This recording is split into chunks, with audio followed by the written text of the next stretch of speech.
Hello, friends. We're back again. It's Fightful.com. Well, FightfulOverbooked.com for this lovely post-Impact Wrestling Under Siege show. I'm Joel Pearl, and of course, with me as always is my ride or die, my number one, my collision course. Cresta Starr is here, and we're going to talk about Impact's Under Siege, a show that has so much going on, that had so much going on. A lot of returns, some departing faces. FightfulSelect.com had the big scoop tonight that Jordynne Grace is officially done with Impact Wrestling as of right now. Doors open in the future. We'll talk all about that. Maclin was a bloody mess. PCO was effectively beat down again. And the return of Bully Ray. Tons of that and more tonight here on our post show. But first, Cresta Starr, how are you doing? I am not okay. At first, this was, oh my God, I'm a emo girl, baddie, emotional baddie. But then this became crying because at main event, my bloodline is weak. You know how I feel about blood matches, and this was a lot. For my taste, for me, the bits and pieces I did see looked badass, but that was so much. Oh, I'm gonna have nightmares. How was it? I know you thought it was great. I know you loved it. Okay, I did really enjoy it. I enjoyed the show for the most part. There were a lot of things that really got me going and really got me excited. There were certain things that I was just like, I didn't need to see it. But overall, I was pretty well entertained. I didn't feel like I did last night where I was just tired and kind of cranky and just wanting the show to be over. Tonight, I got through this show and I said, okay, not only did it not overstay its welcome, but it had enough going on with it that almost every match mattered and almost every match delivered something to continue a story. And I appreciated that. Did we get a lot of our picks right? Yes, we did. Did we kind of see where things were going? Yes, we did. That's not always a bad thing, though. So overall, I would say that it was a fun show, an easy watch, unless you're squeamish in the main event. Soft. Yeah, but yeah, you're right. It is. It's a very easy watch. Yeah, there was a lot of really good stuff going on for it. So we're gonna break it all down for you tonight here on Fightful Overbooked. And of course, if you're watching us on Fightful Overbooked, go ahead, hit that thumbs up button, and you can hit that subscribe button as well. There's tons of content here on Fightful Overbooked all the time, including myself and Jeremy Lambert every Monday, Wednesday, and Friday morning at 10 a.m. We're talking about wrestling. We're interviewing wrestlers. We had Gangrel on the show this morning. He was fantastic. Dropped some Paige Van Zandt scoops for you. And we got all the scoops over on In the Weeds. That's the show Jeremy and I do. And there's all tons of different content here. If you listen to Coexisting After Dark on Fightful Select with Rob and Maggie, they do a show here called Coexisting. That's their actual show here on Fightful Overbooked. So go ahead and leave us a thumbs up on the video and then take a look at some of the content here on Overbooked because there's a lot of it. And while you're at it, if you want to support us here at Fightful, you can donate a super chat. Any amount, get your question or statement read on the air. And there's certainly plenty to talk about, Cresta. And if you don't want to do the super chat route, maybe you want to drop us a humper chat. And Cresta, how can they do that? You're going to head on over to humperchats.com, type in your comment. But if I am not mistaken, I think there is another show currently running on Fightful, the main channel. So you want to go ahead and put EMP. So those guys don't get confused and take our humper chats. So you put humper chat in humperchat.com. We keep a little bit more of the proceeds of whatever dollar amount you give us. It makes us happy, Sean happy, keeps the light on, and my mustache grows ever thicker. Humperchats.com. Ding. Drop that IMP and drop that humper chat. I have to use that term every once in a while. It feels weird. Anyway, the big news tonight, of course, Jordynne Grace can no longer challenge for the Knockouts Championship as long as Deonna Purrazzo is holding it. Well, there's kind of reason for that, and that is Jordynne Grace is a free agent. She's wrapping up with Impact Wrestling. She might come back. We're going to talk a little bit more about that when we get to the actual match itself. Cresta, though, when you heard the news on Fightful Select, did this shock you at all? It did, actually. Jordynne, to me, is one of those people that is synonymous with Impact Wrestling. Selfishly speaking, considering I'm going to be covering Collision, I hope she goes to AEW. I would like to see it. But if not, I would love for her to come back to Impact Wrestling.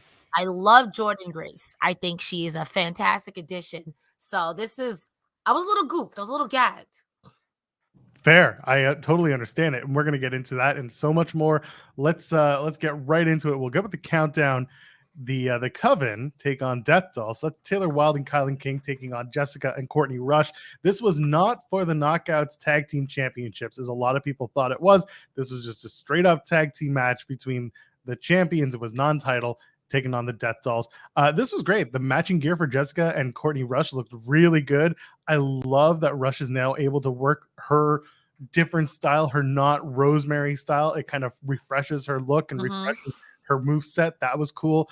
And then of course you got to do a sharpshooter in Canada, and Wilde taps out to the sharpshooter from Courtney Rush. Come on, a sharpshooter, really? But it's Canada. What do you expect? Cresta, what do you think of this match? I for the life of me thought that this was a tag team championship match. I thought it was. So when Taylor Wilde tapped out, I was like, oh, new champions, we back, baby. But then they said, this is a non-title. I was like, wait, just a second. It makes sense. Do I think that the Death Dollz should have lost here? No. We called this yesterday, and I'm very happy for them. However, I feel like the Coven stay losing. I don't know. Is it just me? In singles, yeah, they're not doing so well, but as a tag team, they've had some success. This is their first loss. Is this their first loss? No. I think as a tag team. You may very well be right. Since winning those Knockouts tag titles, it would be their first loss because they've only put them on the line since then as a tag team. So yeah, there you go. If it is, then we might be heading to new tag champions in the renewed Death Dollz, or it looks like we'll do another match between these two with the titles on the line, whether they tape those in London tomorrow night or if they make it against all odds, which, by the way, Cresta, that show's in 2 weeks. That's insane. That is insane. So we're going to be back here, and we're here every week on Thursdays running down Impact Wrestling on the weekly TV show. We're going to be back here on a Friday night in 2 weeks to talk about Against All Odds, which to me is absolutely bonkers. We don't normally do that with such quick turnaround. So Against All Odds, they could do the Knockouts Tag Team Championship match then because it is so close. And then for the next 2 weeks of TV, quote unquote, just have the singles matches between the women. Do KiLynn King versus Courtney Rush, do Taylor Wilde versus Jessicka again, or reverse it, whatever you want to do, just to get to that tag team title match. Yeah, totally agree with that. That's still crazy. That's only in 2 weeks. I do like that idea. And I'm not saying that I hate the idea of hot potato with these two teams in particular, with all the spooky LaDuca stuff going on. So I wouldn't hate it if they were like, well, I took it from you. Well, I'm more spooky than you. So I wouldn't hate it. I love it. I like them both. I like this new Death Dollz. They're both on the same page, which is what I really like about it. Yeah, that is one of the nicer things, is that you're telling the story of these two getting on the same page after being real confused. So this is good stuff. Digital Media Championship, Joe Hendry takes on Dirty Dango. Hendry comes out and says, Dango's having an identity crisis, but that's not a surprise. He's a former ballroom dancer. He's a fake police officer. Tonight, will I get a doctor, a scientist, a teacher, an astronaut, a parachute instructor? It doesn't matter. The only job he has to worry about is walking down to the ring so he can get beat up by the Digital Media Champion. And then, of course, say the 2 words that we believe, yada, yada. Dango has new music. He has new gear. His gear says the Gratitude Era, as if it's the Attitude Era. And I hope this is him paying homage to Chris Candido, because he has no gimmicks needed all over his tights, which was Chris Candido's moniker back in the day. So if that's the case, wonderful homage, because this was a night of homages. Anytime a Canadian destroyer was hit, it was not a Canadian destroyer, it was something else. But otherwise, this match kind of went exactly as we expected in terms of everything but the finish. They did a DQ, a low blow in front of the referee, and then out comes Santino Marella, of course, and he goes to try and take out Dango because, of course, Santino knows who took him out. And that's the match. Disqualification finish. What'd you think?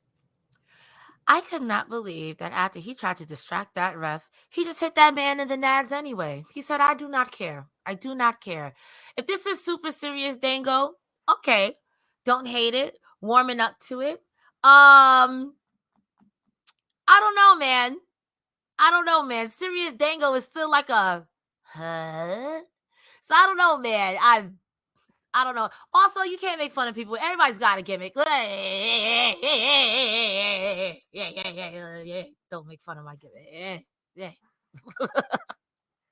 That's the gimmick. Your gimmick is making that sound while you rub your mustache.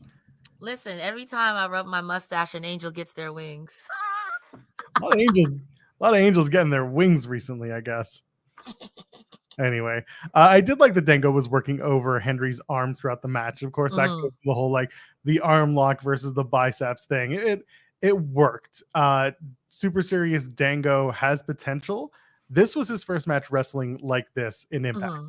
There will be course correction here and there, but overall, there's some mileage to this. I wouldn't mind seeing it flesh out.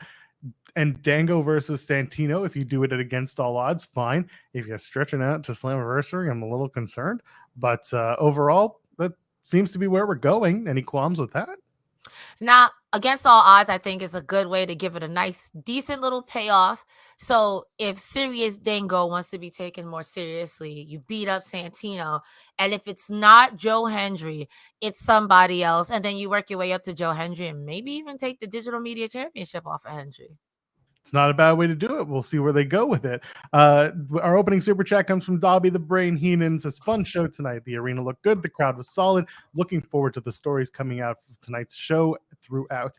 I agree. And we talked about at the top of the show. They did a lot of good setup for storytelling. They did a lot of really interesting things that are getting people talking. A good way to start a very busy weekend in wrestling. The arena did look good. The crowd looked okay.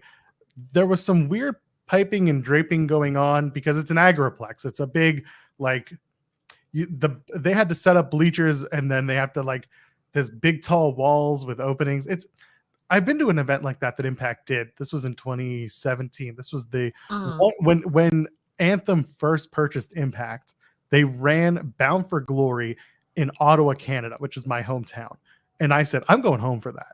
And I went to that show and they ran it in an agriplex. And it's like this big open hangar looking venue.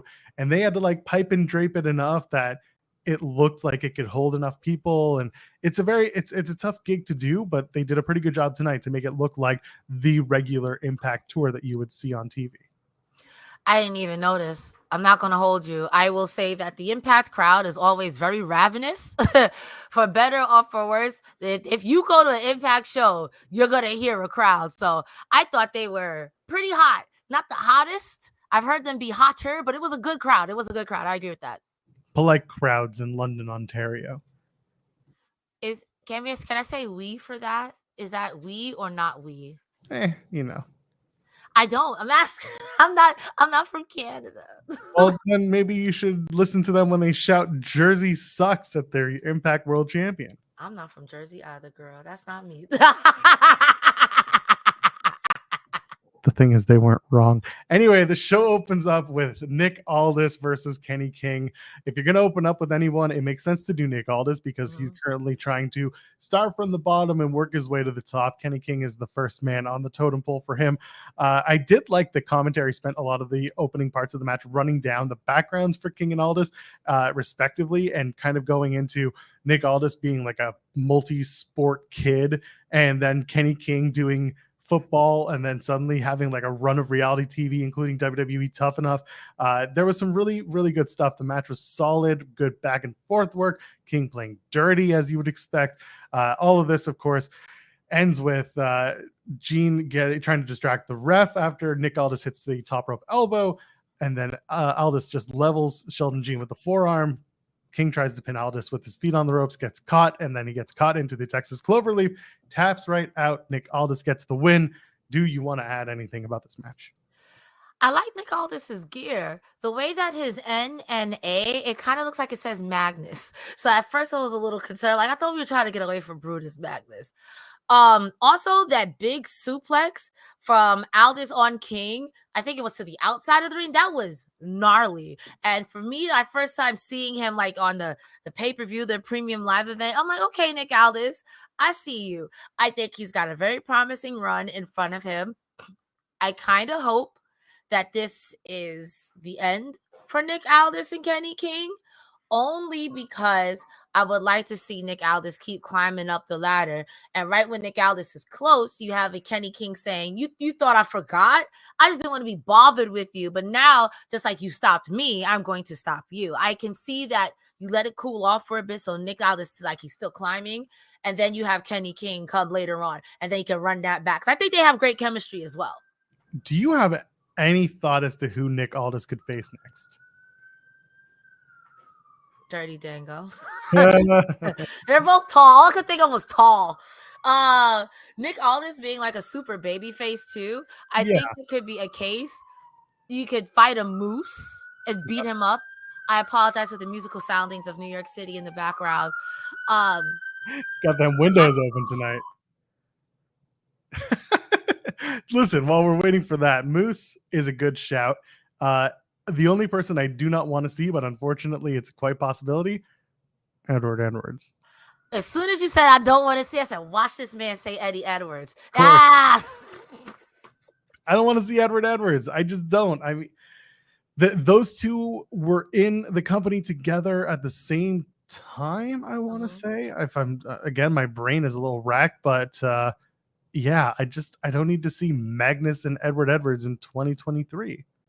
I will also say that with Eddie Edwards, from what I've seen and in my opinion, if you get into a match with Eddie Edwards, it's not just a one-time thing. Eddie Edwards is going to linger on you like a cold sore. For weeks, you have to deal with me. And then after that, you have to deal with my wife. And then after that, you have to deal with some faction that I've made. And then if I decide I want to let it go, I have to interfere in your matches to let you know that I've let it go. I don't want to see that. If it's a one-off, I think it'll be great. But if it's the Eddie Edwards, I'm just going to linger on. No, I don't want that. Yeah, again, Edwards is the last person I want to see. I don't know who Nick Aldis could go up against next unless they do Moose. But Moose is still... I don't know if they're going to move Moose away from the Myers and Good Hands story. It feels like they are trying to do that. At which point, Moose versus Aldis, that I'd like to see. I could see Myers Moose and Myers moving away from each other if Myers is using the Good Hands to get a tag title shot. And then when they do, Myers says, no, that's for me and Myers. And then whatever, that's what causes that bust up there. That's what I foresaw going into it. I don't hate that. So that could be something that we see down the line. Let's move on. Masha and Killer Kelly are in the crowd, brawling their way through. This was a nice little touch. I like that they brought this back from this past Thursday's Impact. They had Kelly throwing the trash bin at Masha. They brawl onto the floor and then onto the ring. And then Kelly brings out the chain, almost chokes out Masha, but the referees and the security, they pull them apart. Kelly's furious. She's just beside herself. These two are going to get hardcore, and it's going to be good. They've already done it when they did the match at Rebellion, the 5-on-5. But these two going one-on-one, do a Knockouts Monsters Ball match. So it wouldn't be, again, not the first time that this has happened, but those two could settle it in that or a weaponized steel cage, a Clockwork Orange House of Fun match. I like that. I like both of those answers. The way that they had them brawl out, it kind of seemed like, and some say they kept brawling ever since. It was so great. It almost too reminded me of Family Guy with Peter and that chicken just randomly fighting out of nowhere. When Killer Kelly damn near yeeted Masha off that little top rope, that second floor, whatever that was, I was like, Jesus, these girls are brutal. I do want to see that match. However, if it's anything like the main event, my bloodline is weak. I will pass away. I almost spontaneously combusted tonight. So might happen. You'll have to watch through those Becky Lynch glasses. Oh. Gia Miller's interviewing Jordynne Grace in the back, and Jordynne Grace basically says, if I lose tonight, I'm not the face of the Knockouts division. I'm not ready to carry this company on my back, and I'm not the best. If I'm not the best, then who am I? And initially, I was like, sounds like a heel turn to me. And later on, we'd find out that it's very much not that. And we'll talk about that very shortly because, once again, Jordynne Grace appears to be done with Impact Wrestling, according to Fightful Select, and are reporting tonight. So we'll get into that after we talk about the match with Deonna Purrazzo and Jordynne Grace itself. The design, Angels Con and Diener take on Sami Callihan, Rich Swann, and I Told You So, Jake Crist. That's not his name. That was me saying, I told you so. that it was going to be Jake Crest as the Is Jake Chris Peter not Peter something, Jesus, Jake something? No, Jake something is Jake something. Okay. Jake Crest is the other member of OVE. The second member. The third member we don't talk about. That was Jake's brother. Okay. There's a lot of Jakes. Yeah. There are a lot of Jakes. You want to get even weirder? Just go to AEW and look at the Matt, Mike, Cage ratios going on there. And Adams too. And Adams as well. Yeah, there's a lot of that. But no, we don't have that problem right now with Impact. Rich Swann, Sami Callihan, Jake Crest, they get the win. Rich Swann picks up the pin for his team. The match was fine. I had a hard time getting into this, knowing that this has been dragging on for a while, and it just felt like we're dragging it on a little bit more, Cresta. Mm-hmm. But Angels look good again, and I do appreciate that. So go ahead. So did Khan. Khan did he did look good. Go ahead, talk to me about this, because yeah, they did a good job with him. Not Khan standing there getting dove on by Swann, like, yeah, get that out of here. No, I'm sorry. He swatted Jake out there, like, yeah, get that out of here. And Swann's like, what are you doing, bro? Khan looked phenomenal. Even when he was bumping around the ring, because I feel like the way he started off that match was so like, I'm big, you're not gonna get me. So when he was bumping around, it was like, oh my God, this big guy is actually taking damage. Also, like you said, Angels looked like a Tasmanian devil. He looked vicious in that ring tonight. Finally got that payoff confrontation with Sami Callihan and Deonna, which been waiting for. I don't know if where this goes from here. I don't know if it's done. I feel like there might be just a little piece left between Deonna and Callihan, just those two specifically. But besides that, I don't know where we go from here. And also, is Jake Crest back?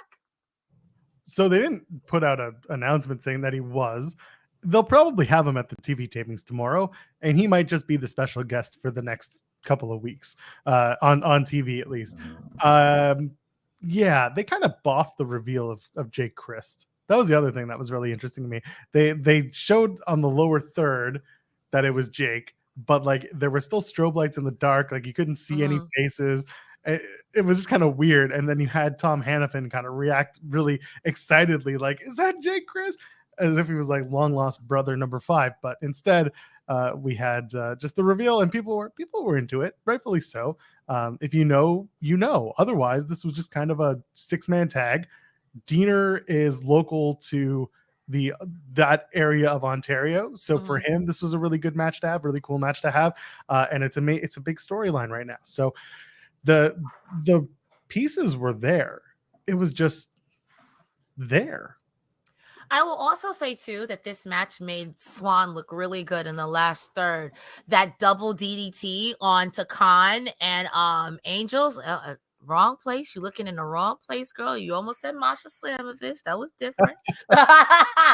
From Deonna, onto Deonna and Khan was really phenomenal. I don't want every time Swann to win is with a freaking roll up.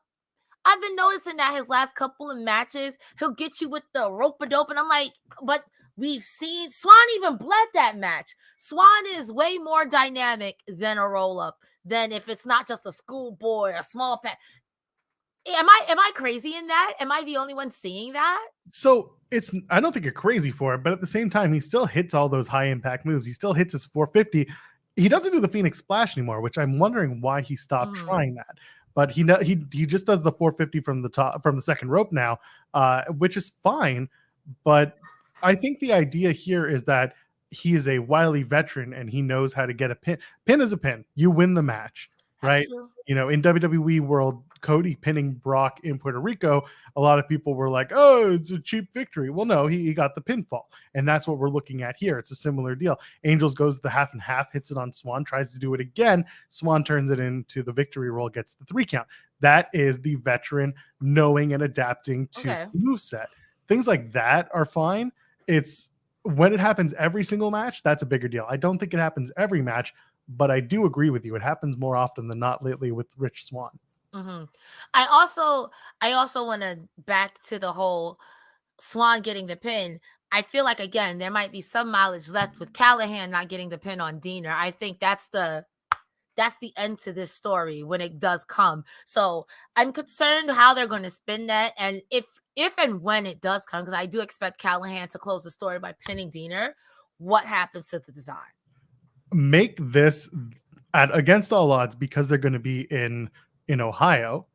Make that one of the big marquee matches is one-on-one Deonna versus Sami Callihan. What the stipulation is, I don't know, but it's got to be something that keeps everyone away from ringside. Could be a cage match, who knows? But either way, it feels like that should be the blow off. You got the right spot. You're in the right city. You have the right mindset. I'm ready for this thing to end and move on, because unfortunately, in my view, it didn't really accomplish the goals it set out to as a story, right? The idea that Sami was going to infiltrate the design and implode them from the inside. He didn't really do that. Agreed.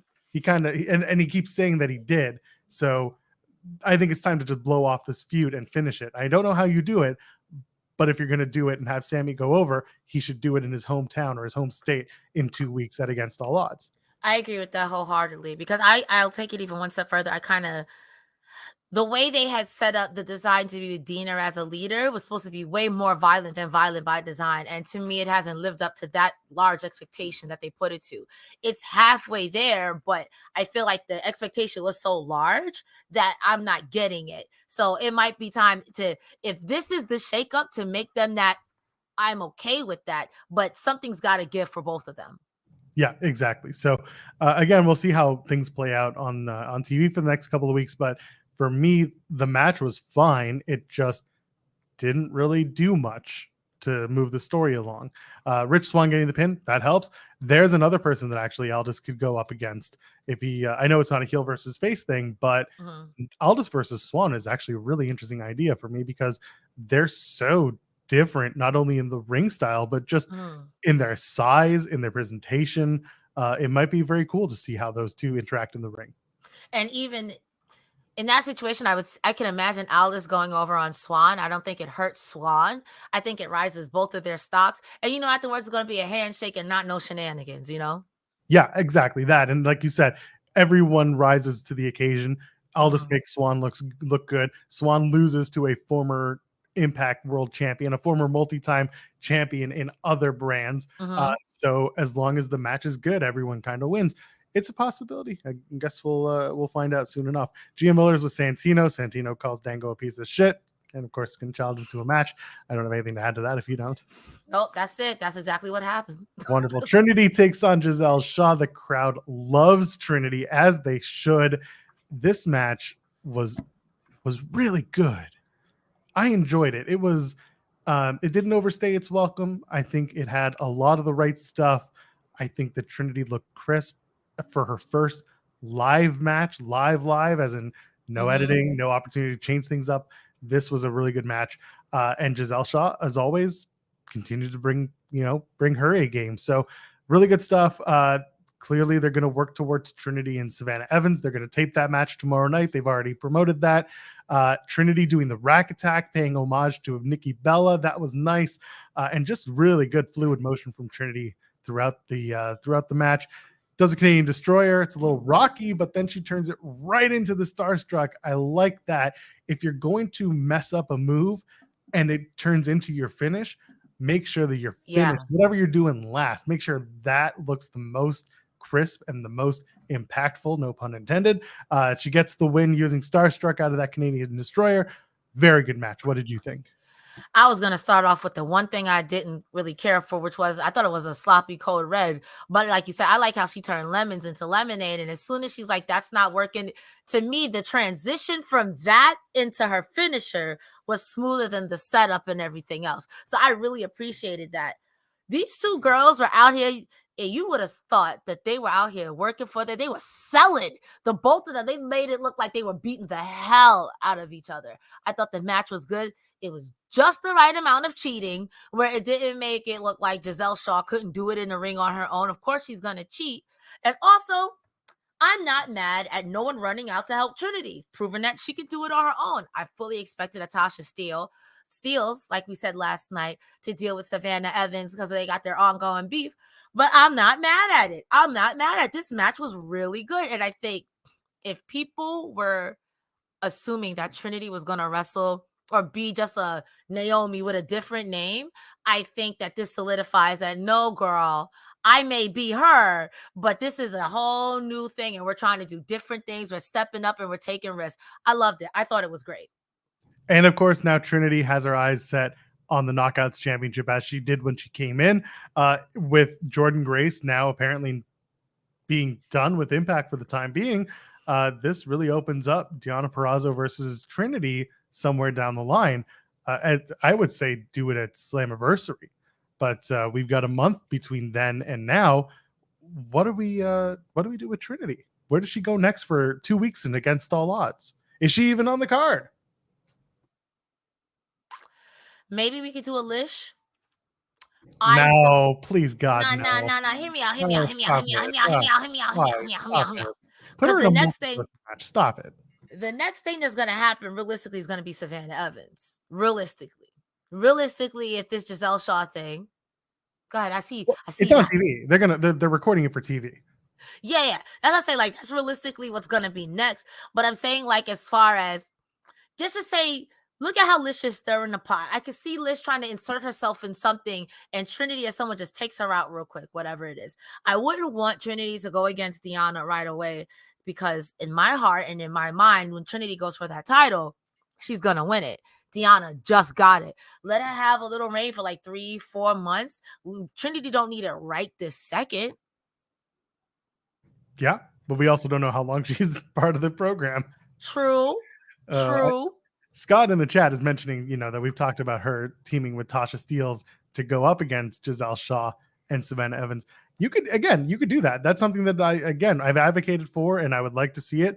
I just don't know if that's what they're thinking of doing. I don't know if Trinity is interested in working a tag storyline that doesn't lead to, say, the Knockouts Tag Team Championships. It seems like she's very focused on the Impact World Champion, the Impact Knockouts World Championship. The bloody war with Steve Maclin. Come on, Trinity, let's go. I mean, I'm not going to hold you. If I was Trinity, I would be feeling the same way too. I've done the tag team thing.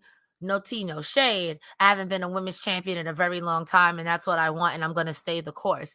And I think Deonna is an amazing champion. That's why, like I said, if Trinity's going to be sticking around, I wouldn't want her to go against Deonna right now because it makes more storyline sense to have Purrazzo retain. She literally just got the title.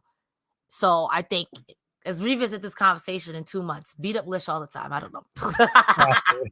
Stop it. I am looking forward to seeing what they do with Trinity because, like I said, when they brought her in, putting her up with Gisele Shaw was the perfect way to debut her. Again, intentions known. She wants the Impact Knockouts Championship. Then you have to build her in the Impact world beyond just Trinity's here, right? It shouldn't just be I'm here, therefore I deserve the title. Exactly. She's a babyface, so you got to build her up. So you give her the most heelish heel you have, and that is Gisele Shaw, and then Savannah Evans. You run her up the ranks. They're doing it right. I just don't know who's next in line, and God forbid it's Lish. I mean, Impact is known for being competitive, so I could see it being a Jody threat, and that could be Jody Threat's first loss. I could see it. That's the thing. I see in the chat someone mentioned Jody Threat, and I'm saying I don't. Maybe, and again, maybe this is my bias speaking because I am Torontonian and I'm enjoying watching Jody Threat rack up wins en route to a Masha Slamovich style build towards a Knockouts Championship match. We could be doing that. Like, I could totally see it because look at how they built Masha and then they finally gave her a loss. You know what I mean? Jody hasn't been built quite that way. And I think two baby faces there poses a problem. So Savannah Evans, realistically, again, I know I keep saying Lish, but then it's like you do half the Coven. You do half of Death Dollz. I'm trying to think of who else is there in the Knockouts division who has been on TV, or maybe I'm missing someone who hasn't been on TV, but it's like, it's probably Savannah Evans, and then what you got, Lish, then Jody Threat, then Killer Kelly, Masha Savage, and now you're in the main event scene, you know? All I want to know is Trinity going to Wagga Wagga? Is she going to Australia? Wagga Wagga. And by the way, is Wagga Wagga a sister town to Walla Walla, Washington? Sorry, I'm not doing this. I've already sent that tweet. Dobby the Brain Heenan suggests Trinity and Tasha Steeles versus the Coven. Says he'd be down for that. I'd be down for that, but again, I don't know if we want to divert from the path of the Impact Knockouts Championship. Mm-hmm. So that's where I kind of sit on the fence with where we go with Trinity from here. The point here, though, is that it was a very good match. She's got a couple on the horizon. I don't know what she's going to do for Against All Odds. A tag match would make sense just to blow off the Gisele Shaw storyline. But now, because of Jordynne Grace being gone, your number one in your 1A being Deonna Purrazzo, the champion, and Jordynne Grace, the challenger, you just kind of lost somebody in Jordynne Grace, who could have been that big stepping stone victory for Trinity en route to a match against Deonna Purrazzo. I could see that. But I also think that when one door closes, another one opens. Now I think it solidifies Masha as your 1A. And if Masha wants to go against Purrazzo, realistically, Masha could lose because Killer Kelly says, I'm not done with you. And it doesn't feel bad for anyone involved. You know what I mean? So you get the Masha being the rightful next challenger out of the way, with Killer Kelly saying, hell no. Maybe then Kelly trying to challenge Purrazzo, and then Masha saying, hell no. By then it'll get the Knockouts division in order and get their affairs in order. So then you could have like that third challenger. And then maybe if not the third, that fourth person be Trinity. Yeah, I see what you're going for. I'm really interested in where the depth chart lies with the women's division, especially with Jordynne gone and Trinity slotted in as we move forward onto Slammiversary. And of course, whatever we're doing, it could be a multi-woman match. Mm-hmm. That's something that Impact doesn't really do. They multi-women. They just did a multi-man number one contender match, but they haven't done a multi-woman number one contender match in a little bit.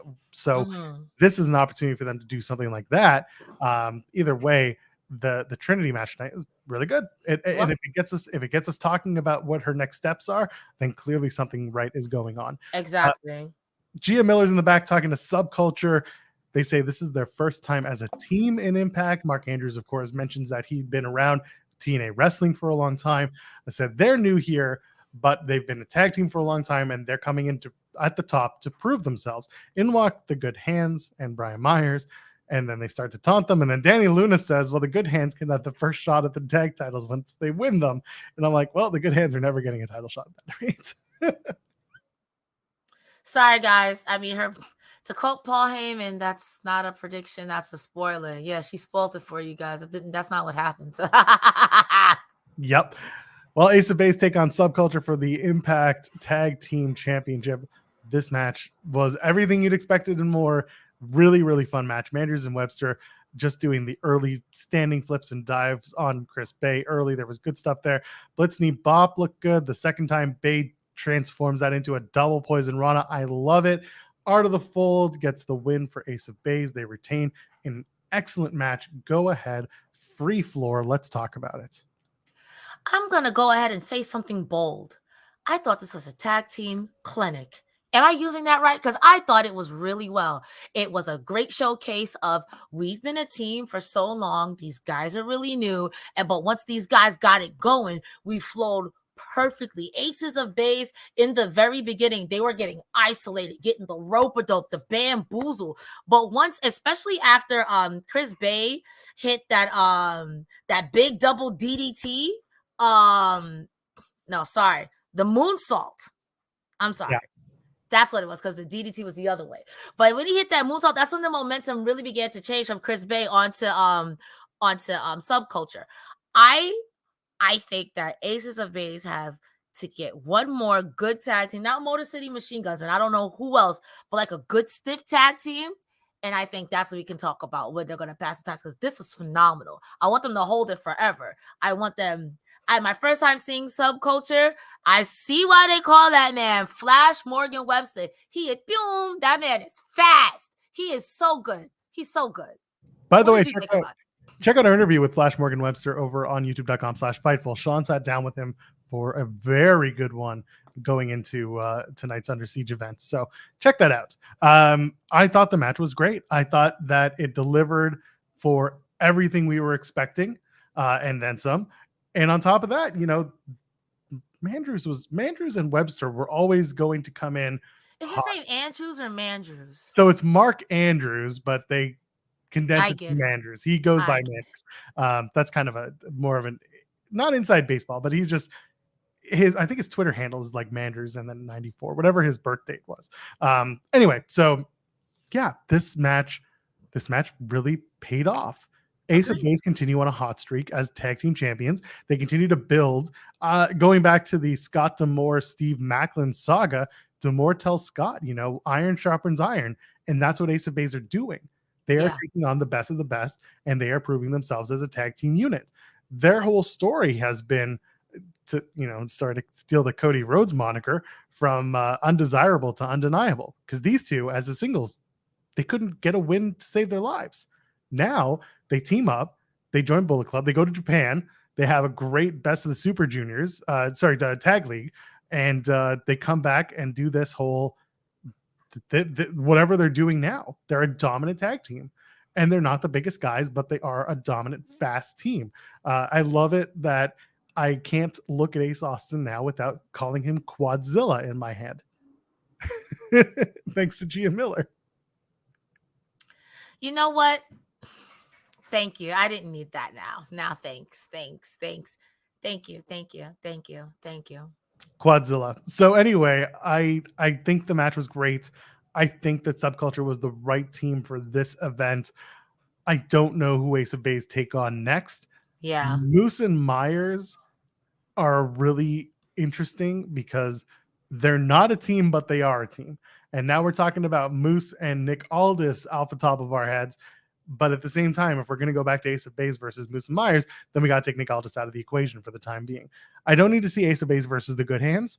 I don't need to see the Good Hands beat Ace of Base in a cheating fashion to then have Ace of Base or have Good Hands drop to Myers and Moose. I don't need to see a lineage like that. I want to see Ace of Base continue to dominate, but I don't know who's next. I think a Myers Moose might be a good tag team for them to face, because when it comes to facing heels in Impact, I always put Moose at the top of that list because Moose is a piece of crap. Like there's no nice way to say it. Moose is a mountain of crap. He is such a good heel, but he will do anything to win. I've seen him like, I don't care, right in front of the ref. Yeah, bag Yahtzee. I don't care. Like Moose will literally burn down your house. Moose does not care. So I think someone like that, back to Ace Austin when he didn't care, but that's been so long ago, Ace, Chris Bay, your girl's favorite wrestler. Even then, he hasn't been the finesse, like the king of finesse in a very long time. So again, when it comes to, are you a good guy? Are you gonna do something? You need to fight a really jackass heel, and Maclin's out of the picture right now. So you got Moose. Yeah, and Dobby the Brain Heenan drops super chat saying, "Seems like it's a Good Hands against all odds." Again, we don't know for sure, but if it is, Ace of Base win. Ace of Base win. But if that's going to be the conduit through which Ace of Base get Moose and Myers, then sure. Okay. I can see that as well, yeah. Yeah, so that's kind of where my brain is at. But let's move on. X Division Championship on the line. Trey Miguel takes on Chris Sabin. Holy shit. Again, match after match. I don't want to say this was my match of the night. It was a good match, though. It was a great match. I love, and I say this a lot, I love what Trey Miguel is doing right now. I love the story he's telling. I love the way he's running as champion. I think he's a great heel. I think he is a wonderful chicken shit who continues to test the boundaries of every single match he has and how he can cheat to win. I think that Chris Sabin was the right opponent tonight because he's so white meats, but he is so well respected in Impact Wrestling that these two coming together and having a match like this worked so well, and they had great chemistry. Now, Trey wins. We'll talk about the cheating to win in a moment, but what do you think of this match, and where does it sit in terms of like your top matches of tonight? Trey Miguel truly lives by win if you can, lose if you must, but always cheat. Always cheat. If you lose and you ain't cheat, you only cheated yourself. Quite literally that.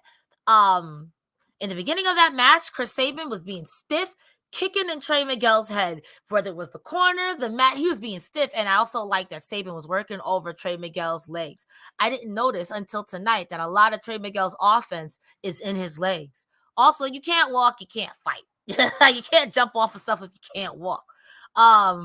Trey Miguel blinding Sabin, the eye rake. You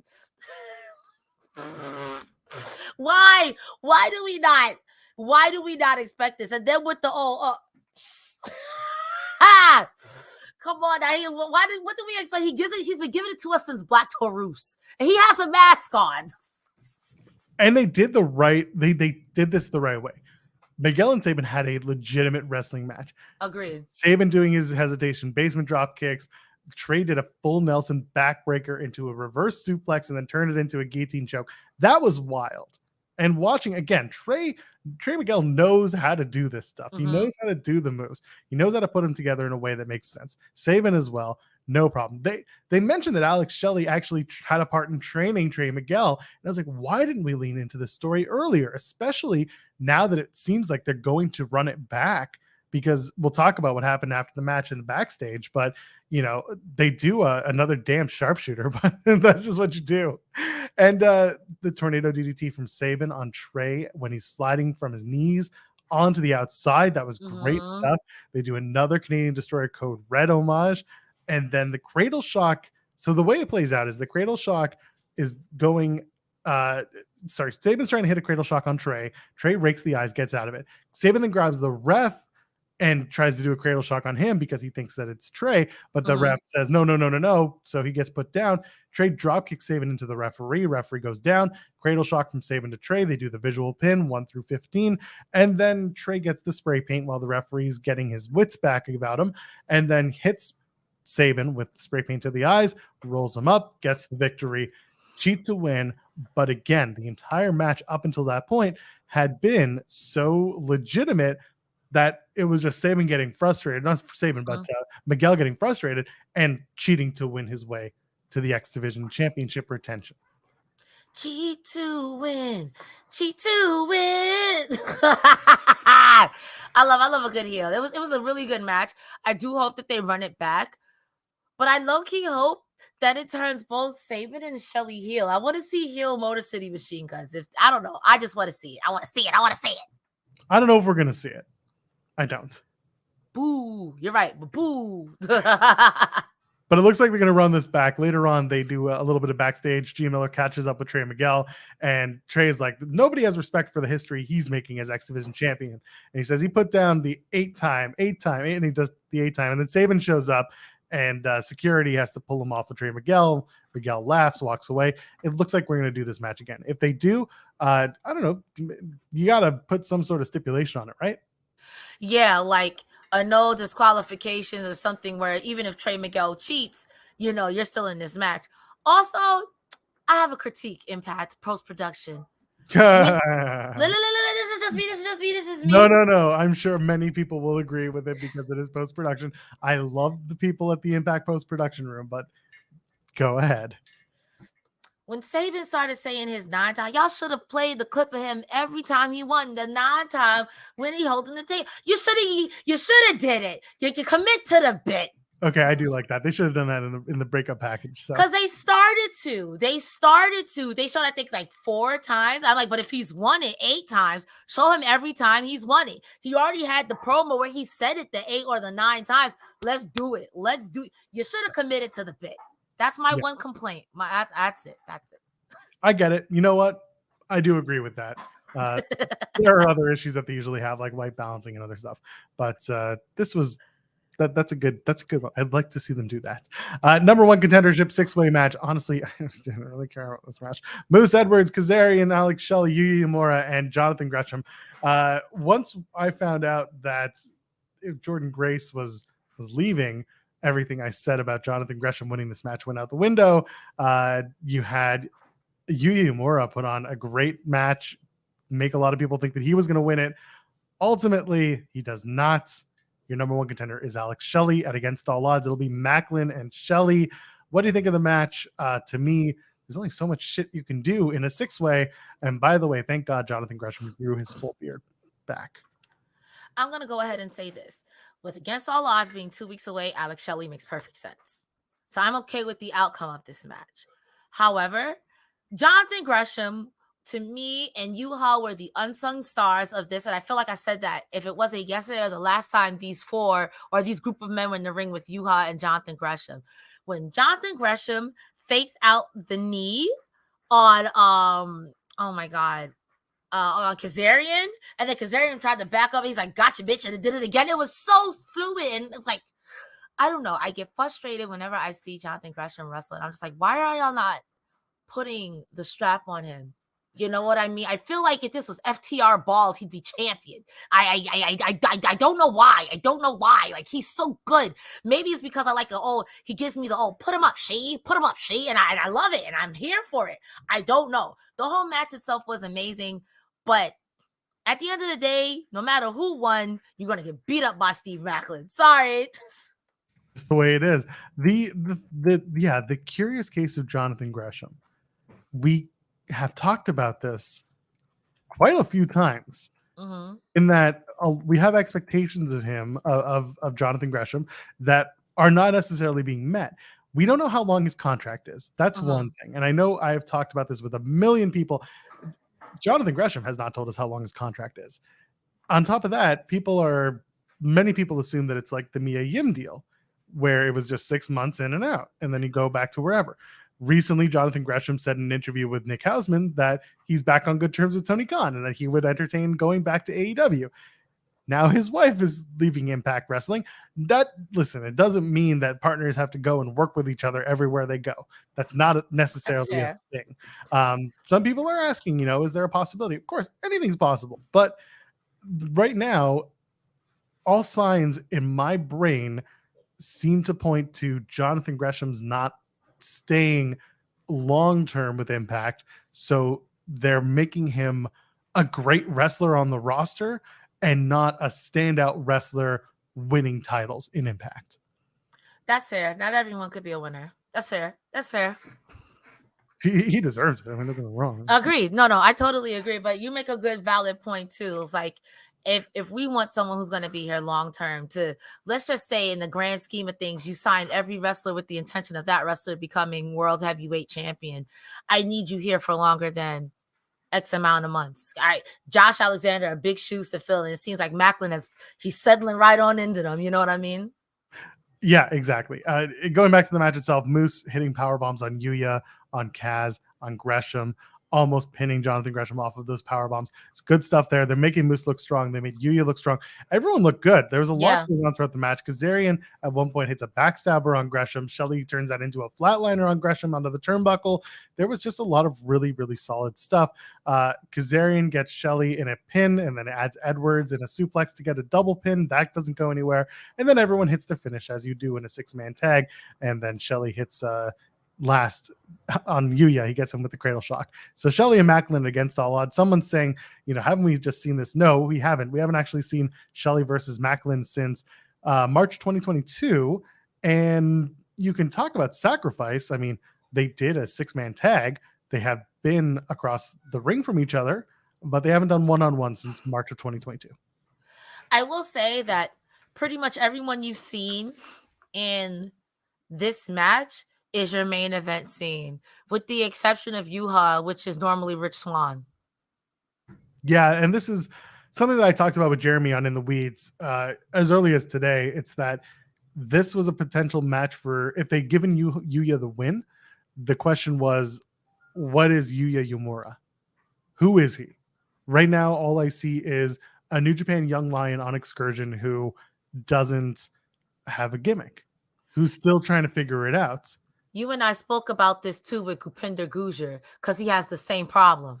Yeah, and that's why putting them together in a match was so weird. Not in a match against each other, but tagging them up together for that Moose versus Yuya match in Toronto. That's why it felt so strange to me. So I don't know where Yuya sits. He's another one where it's like, he's going to go back to New Japan Pro Wrestling because that's what the excursion program is. Yeah. You're going to work other places so that you get other styles under your belt.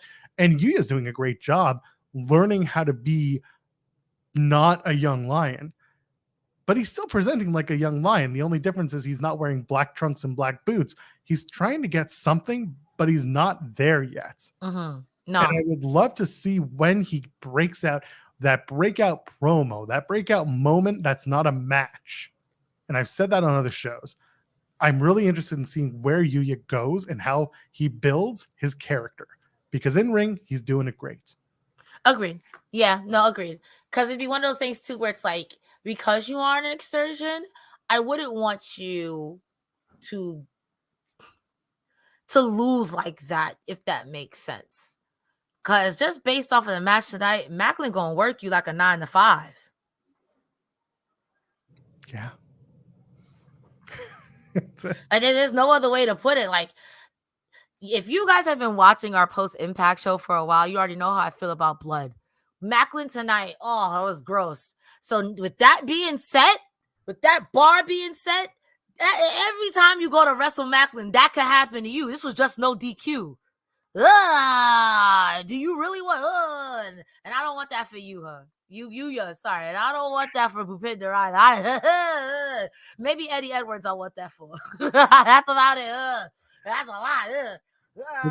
This was different. That's a different match coming. The PCO match was because Scott D'Amore had a hate on for Steve Maclin. So they made a hardcore match. I get it, but I feel like even if it wasn't a hardcore match, you still gonna get your ass beat. Fighting Steve, winning number one contender means you got a first class ticket to Pound Town. Probably not what I would have said though. Target acquired. The mission is the same.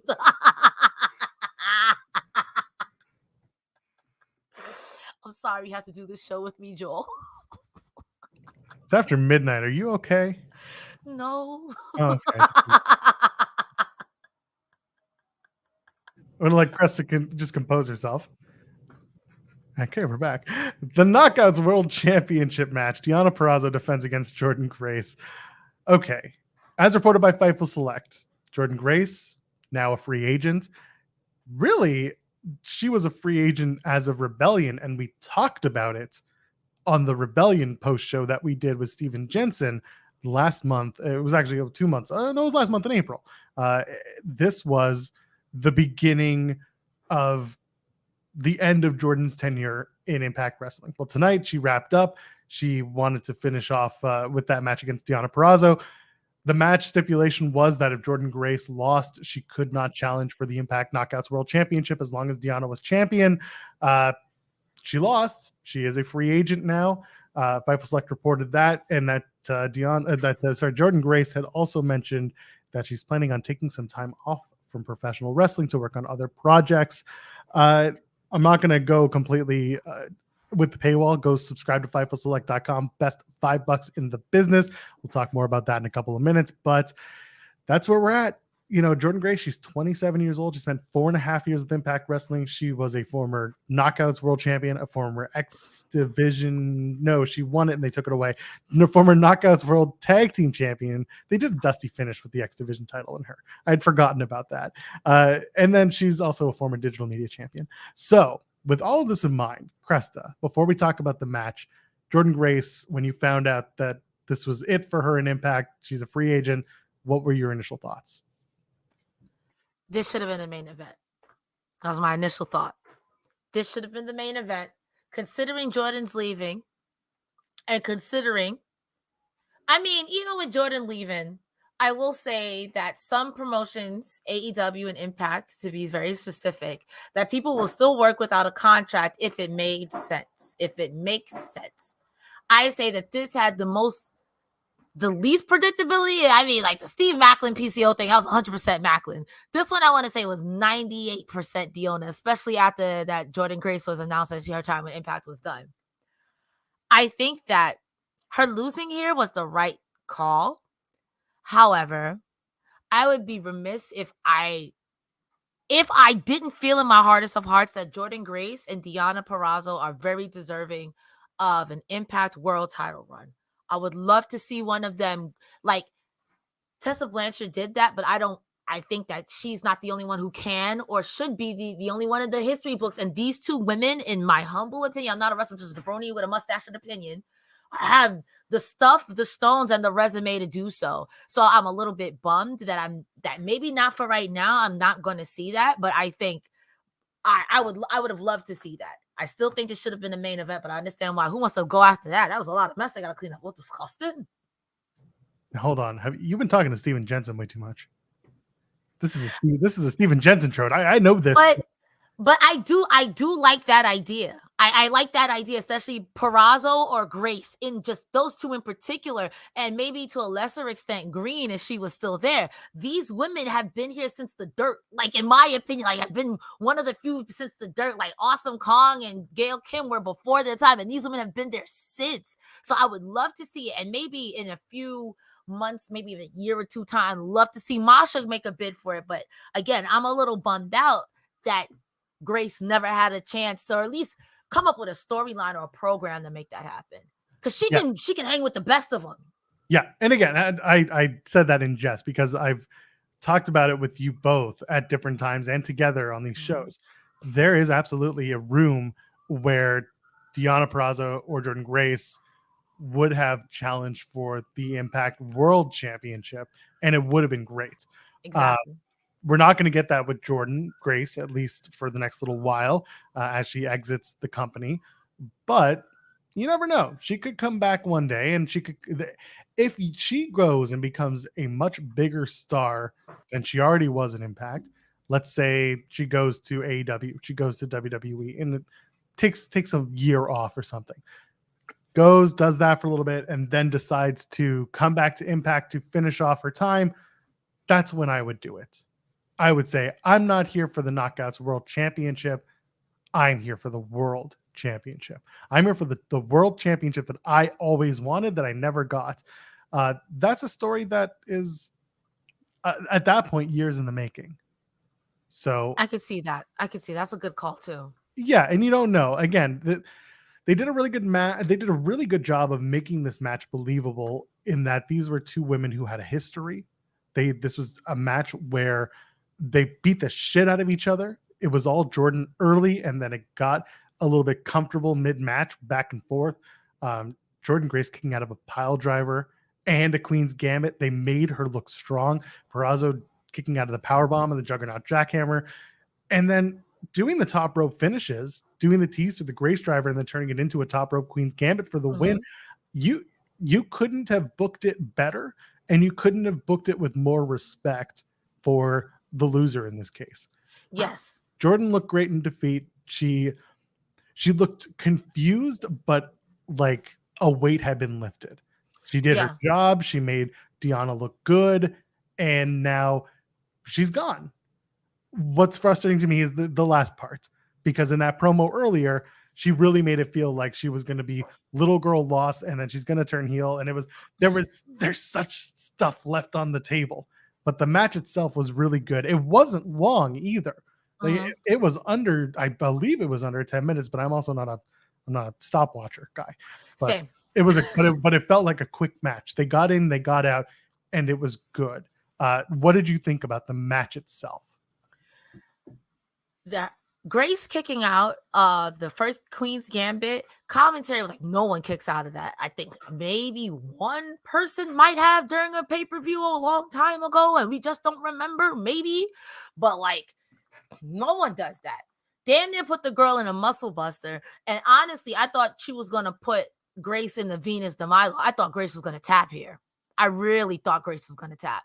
And not to say that that this wasn't a good finish too, because a second row Queen's Gambit, I thought Grace landed her damn neck. That looked gnarly. Like, it was, whoa. But like, this match was everything I expect out of a Deonna Purrazzo Jordynne Grace match. This was all of the hits plus some. Like you said, I'm just as sad as you that Grace is like, fare thee well. And I get it. I truly get it. I wonder where Purrazzo goes from here. Like I said earlier, it might be a Killer Kelly situation or a Masha Slamovich situation, and they just like, those two rotate and then they screw each other over, and then someone else. maybe a Trinity. I could see Purrazzo maybe dropping it to Trinity a little while down the line because Purrazzo won't hurt if she loses. I think anything, it'll raise her stock and this girl's stock and Trinity. Why I said this girl, Lord forgive me. But like, I don't know. I'm just sad Jordynne Grace is here. I am sad Jordynne Grace is left. I cannot wait for what happens next for Purrazzo. But again, I wanted to see a World Impact Championship run. But you make a good point. Let it be a little bit. It's like, I did that already. I came, I saw, I conquered. And maybe her first challenger for some reason could be Deonna Purrazzo. Like, you never beat me, bro. 4 times. 4. She 0-4. And great. Nobody get over on Grace like that. I mean, Masha's going through what Grace went through with Masha. So Masha, I think, is like 0-3 with Grace or something like that. The opportunities are there, and the door is open for Grace to come back to Impact Wrestling at any time. With all that, put together, I said it earlier, your 1 and 1A are gone now. So you have to quickly find who your Jordynne Grace equivalent is on the roster. It's so tough because Jordynne Grace was she just turned into like this Hossette. That's what they called her, right? Yeah. She was thick and powerful, and the next person I think of that has that is like Savannah Evans. No, I'm talking in terms of like just someone who is like meaty muscly. Yeah. And like Savannah's the next one I think of, and that's just because she's taller than everybody. Fair. There's no one else that's like jacked the way that Jordynne Grace is. So I don't know how you get to that next person. I think realistically, like I said, it's Masha. While Masha lacks in muscle, she makes up in spades and diamonds and oodles in grit and mitigated violence. So I could see Masha being the next one. And who knows, maybe her and Jordynne start going to weightlifting competitions together. You know what I mean? I can see it. But I think Masha is there. And the way that in that short period of time, which is Masha beefing with Killer Kelly, it's raised Killer Kelly's stock so much. So in the event that Masha says deuces, you now have Killer Kelly, and then you one redhead to another, start beefing with Jody Threat. The cycle keeps on repeating itself.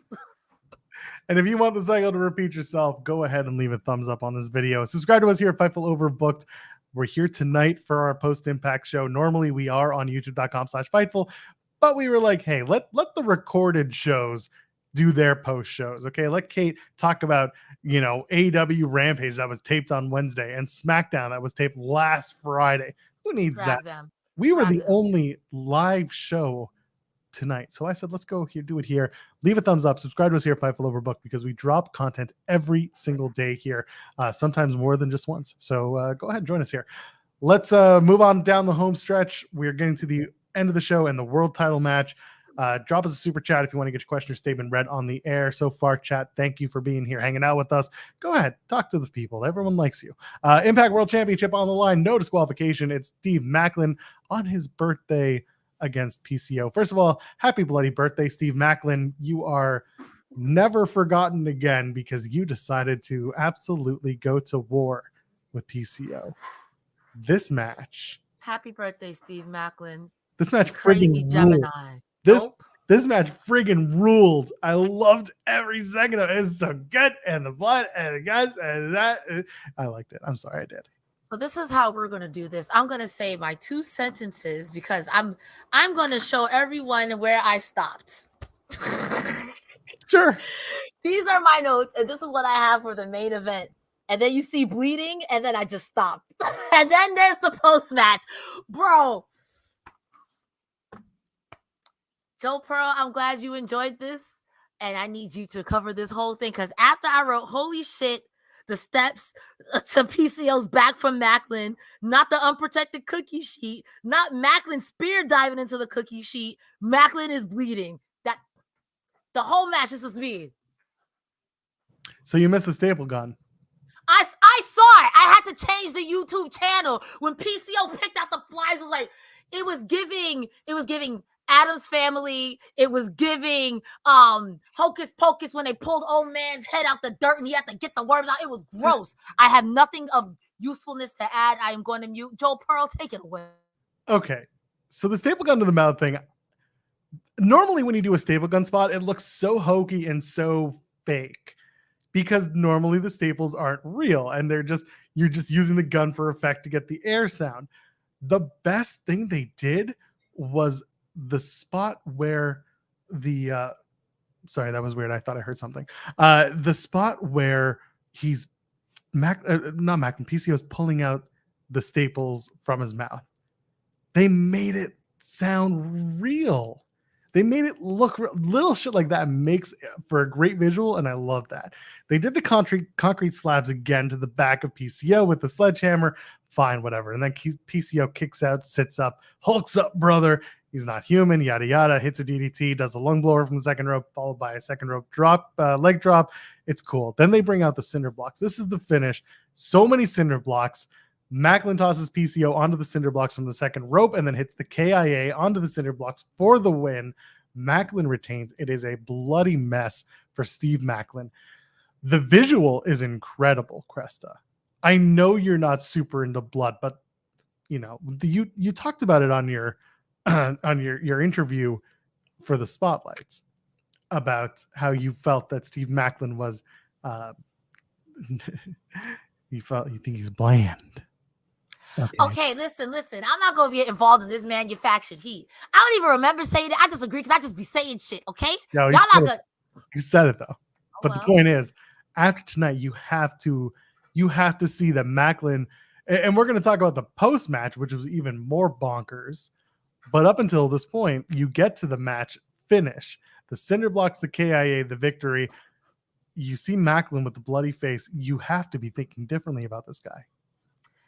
So I will clarify, like I said on Jensen and Jeremy's show, nothing about Maclin's personality is bland. You just got on black boots and black trunks. Come on now. Like, I didn't make that up. I didn't do that. Tonight, I wanted him to go to the back and get medical attention because at some point it was just squirting out. I have all the respect for I don't know how else to say it besides that. I knew what it was fucking for when he beat up Rich Swann and had that man in a tree of woe and just like, I know, like, Maclin is a phenomenal wrestler. You just got on black trunks and black boots. That being said, oh my God. Like, I knew he gave it up, but I didn't know he gave it up like that. Welcome to the John Moxley circle, the Cody Rhodes circle, where you just be bleeding. Oh my God. I get it. I truly, and that cinder block spot. Loved it. I get it. I truly get it. I just wanted him to get medical attention at some point. I couldn't want to, like, it's literally, it got so bad at one point when he threw PCO on the hardest part of the ring. Oh boy, when he fell out, slipped on Maclin's blood. Jesus Christ. Someone in the Facebook chat points this out perfectly. This worked because all other matches were clean. Other companies should learn from this. And it's true. This was the only match that drew blood on purpose. Rich Swann and bled. They bled. That was unintentional. But this was the match that was like, it was supposed to be the goriest, and that's fine. It was PCO's done. Not normal. He's a genetic freak. That's right. He's not normal. So we get through the match. It's over. Steve Maclin post-match grabs a microphone, calls out Scott D'Amore, says, "You got to do what you said you were going to do. Put that title around my waist." D'Amore comes out. He puts the title around Steve Maclin's waist, and he goes to shake Maclin's hand. And Maclin leaves, says, "No, I told you, I'm your boss. Screw you. We're not doing it this way." Bully Ray is back, and I told you so, by the way. And he beats up Scott D'Amore, tells Maclin, "Get the table." They grab the table, they set it up, grab the lighter fluid. At this point, commentary is losing their shit. Matt Raywalt gets in the ring and says, "Don't do this," tries to stop them. He gets beat down. He gets sprayed with lighter fluid instead. But then they do the wonderful power bomb through a flaming table spot that Scott D'Amore, they tried to do this to Scott D'Amore at a TV taping about a month ago, and they botched it. So they had to bring it back this time, and they got it right this time, and it looked good this time. So kudos to them for doing it right. Darn. And then it ends with Bully just over Scott's, totally knocked out body, saying that if Scott D'Amore goes down, he's coming with him, and so is the entire company. And he says, Scott, you hired me. So if I go down, you're coming with me, and so is this entire company. What do you think of this whole thing? Because Bully being back shouldn't surprise anybody. But Bully coming back and going after Scott D'Amore, that's a thing, especially when he aligns himself with the Impact World Champion, which is very different from where we saw Bully Ray at the beginning of this year. But also, we trust in Bully Ray. We trust in Bully Ray. We trust in Bully Ray. All right, maybe the blood loss made your judgment a little cloudy, but he may be standing next to you now. That's because you have something he wants. Storyline wise, Maclin was absolutely right to be like, no, Scott D'Amore, F you. This is what it took. It took me damn near murdering this man. Classic Impact. We'll give you creative freedom, but you're probably going to die.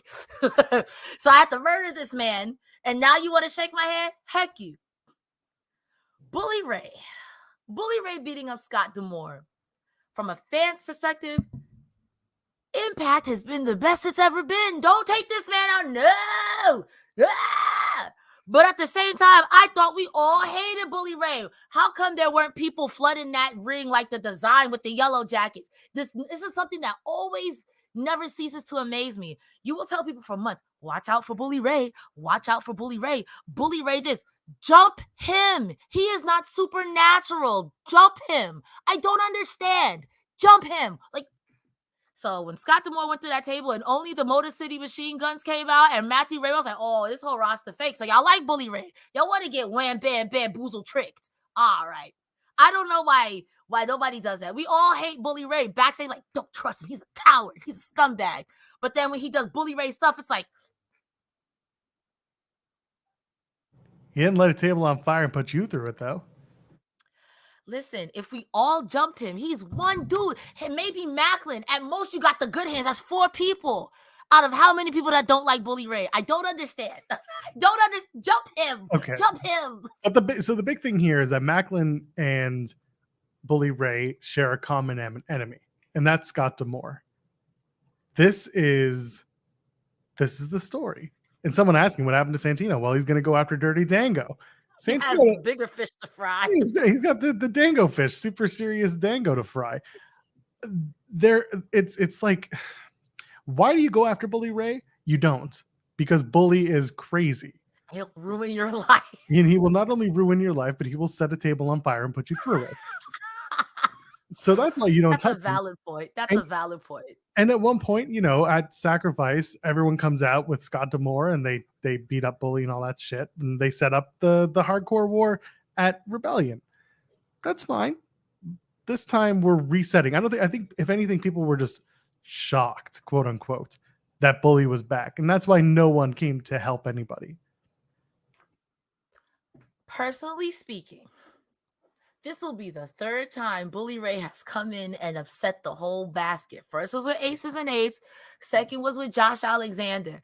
We can be shocked, but he is like a sickness. And we need to act fast.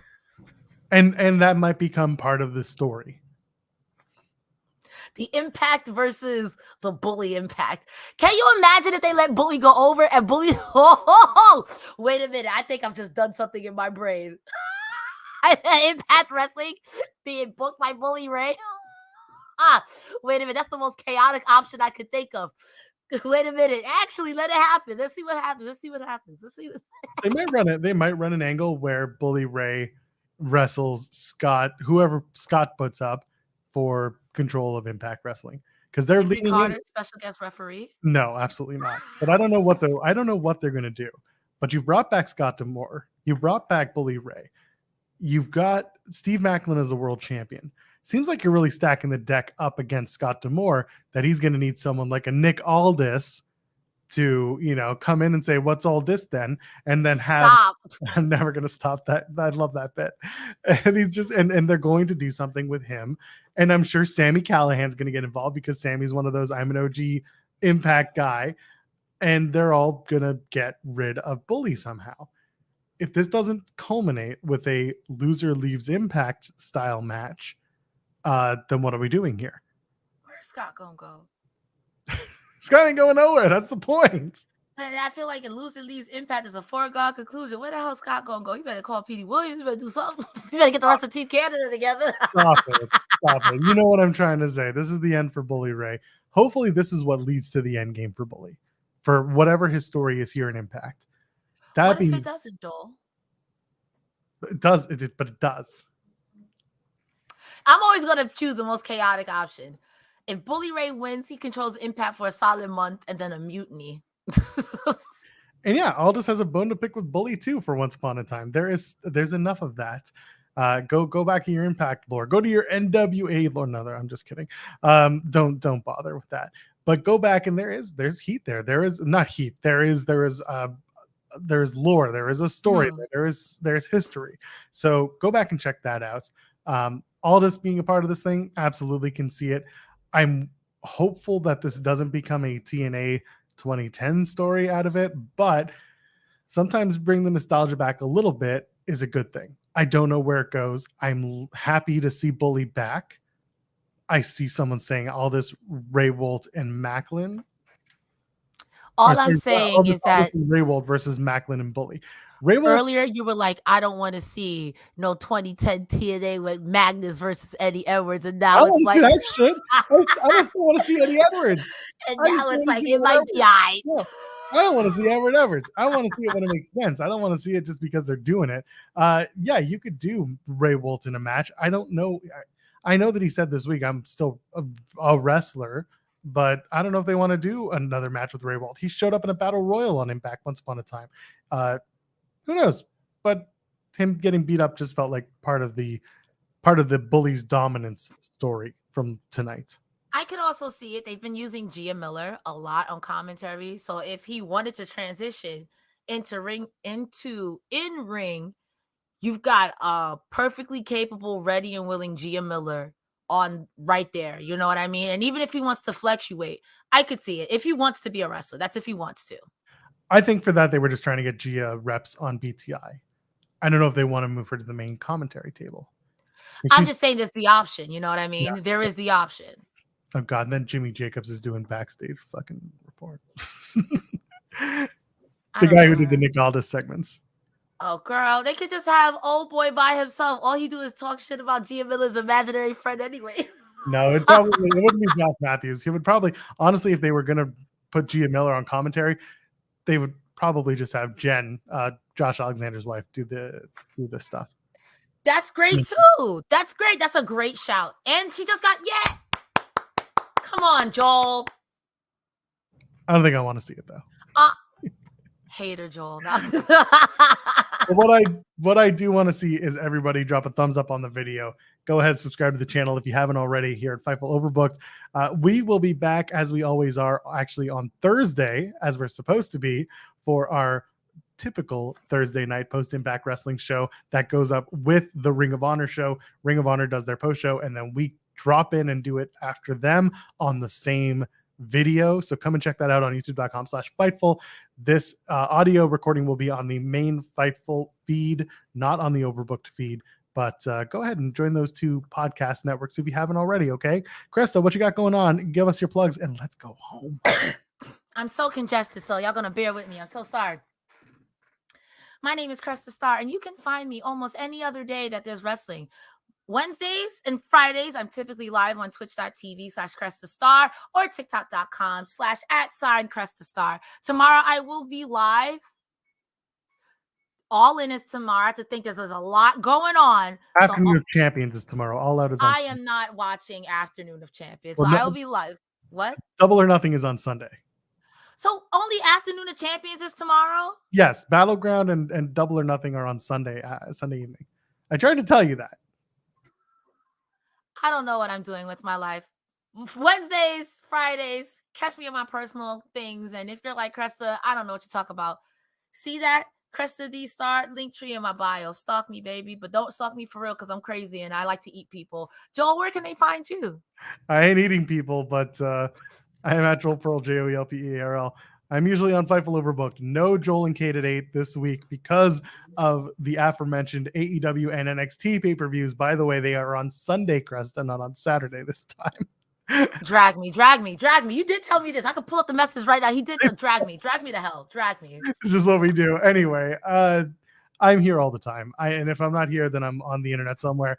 Until then, ladies, gentlemen, friends beyond the binary, we'll see you in the next one. Cheers.